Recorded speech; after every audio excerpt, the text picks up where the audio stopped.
نحمدہ ونصلی علی رسولہ الکریم اما بعد۔ شان کیسے میں کروں بیاں، شان کیسے میں کروں بیاں، شان ان کی بیاں نہ ہو پائے جن کے ہونے سے ہے وجود سب کا، جن کے ہونے سے ہے وجود سب کا، ان کی تعریف میں کیا لکھا جائے۔ صدر ذی وقار،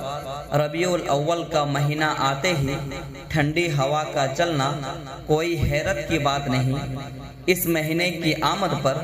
کالی گھٹاؤں کا امڈ آنا بعید از قیاس نہیں،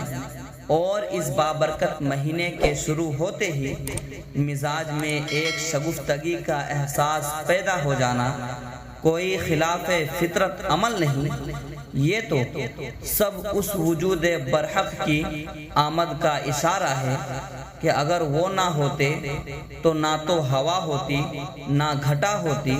نہ ہی مزاج ہوتے، اور نہ ہی فطرت کا کوئی احساس ہوتا۔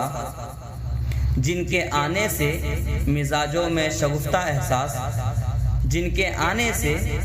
مزاجوں میں شگفتہ احساس جو نمودار ہوا، میں سمجھا کہ محمد آئے، جن کی ظہوری ایک موجب رحمت ہے بنی، جن کی ظہوری ایک موجب رحمت ہے بنی، ہم سیاہ کاروں پہ جو وجہ شفاعت ہے بنی، جن کے آنے سے ہر ایک دکھی دل کو، جن کے آنے سے ہر ایک دکھی دل کو جب قرار ملا، میں سمجھا کہ محمد آئے۔ صاحب صدر، میرا یہ یقین ہے کہ افلاک سے زمین تک پھیلا ہوا یہ نور، یہ لطف جام، یہ ہر ذہن کا سرور، یہ تصور انجان میں گم حور و قصور، اور کائنات کا ذرہ ذرہ جو ہے پر نور، سب آپ صلی اللہ علیہ وسلم کی بدولت ہے۔ آپ کی تشریف آوری پہ ہم سب کو یہ احساس ہوا کہ واقع ہمارا رب رحمان ہے، جبھی تو اس نے ہم پہ اپنی رحمت خاص نازل فرمائی۔ آپ ہی تو وہ ہستی ہے جنہوں نے ہمیں اس رب کی پہچان کروائی، ہمیں نیکی کا حکم دیا، ہمیں برائی سے روکا، اور مصیبت زدہ انسانیت کو جینے کا ڈھنگ سکھایا۔ ہے مجھے وسیلہ سرکار دو عالم کی قسم، ہے مجھے وسیلہ سرکار دو عالم کی قسم،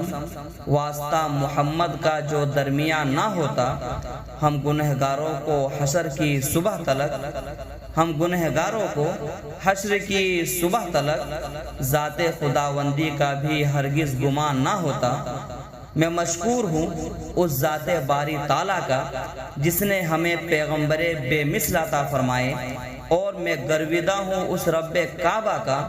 جس نے ہمیں آقائے دو جہاں کی امت میں پیدا فرمایا۔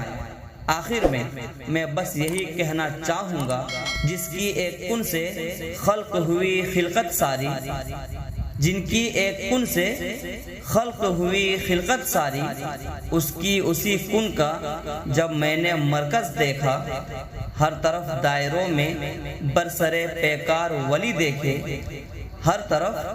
دائروں میں برسرے پیکار ولی دیکھے، اور محمد کو ہر دائرے کا محور دیکھا۔